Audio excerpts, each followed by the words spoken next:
சொல்ல வர்றாருன்னா, இதெல்லாம் வீட்டில் போய் மறுபடியும் படிங்க, ஹோம்ஒர்க் இதை படிச்சு பாருங்க. மற்ற 7ஆம் அதிகாரத்தை அவ்வளோ அழகா சொல்றாரு. இன்றைக்கு இருந்து நாளைக்கு அடுத்த தூக்கி போடுற சாதாரண புல்லுக்கே எவ்வளவு ஃப்ளவர்ஸ்லாம் பார்த்துருக்கீங்கன்னா, ஓடிக்கெல்லாம் போனாமே அவ்வளோ டிசைனா கலர் கலரா ஆண்டவருடைய படைப்புகளை நீங்க பார்க்கலாம். உங்க வீட்லயே ஒரு பூத்தோட்டி இருந்தா பாருங்க, அந்த ஃப்ளவர்ஸை எவ்வளவு அழகா எவ்வளவு கலர்ஃபுல்லா கர்த்தர் கொடுத்திருக்கிறாரு. அதுக்கே பிழை போட்டுக்கிறவர், அதை உடுத்து இருக்கிறவர் உங்களை உடுத்த மாட்டாரா? உங்களை உடுத்துவிக்க மாட்டாரா? நீங்க உணவுக்காகவும் உடைக்காகவும் வேலைக்காகவும் மற்ற விஷயங்களுக்காகவும் கவலைப்பட்டுட்டே இருக்காதீங்க.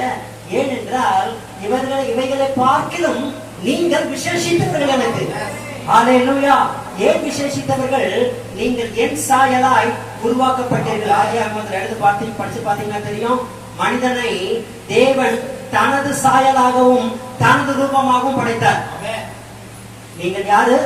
விசேஷித்தவர்கள். சொல்லுங்க, நீங்கள் யாரு?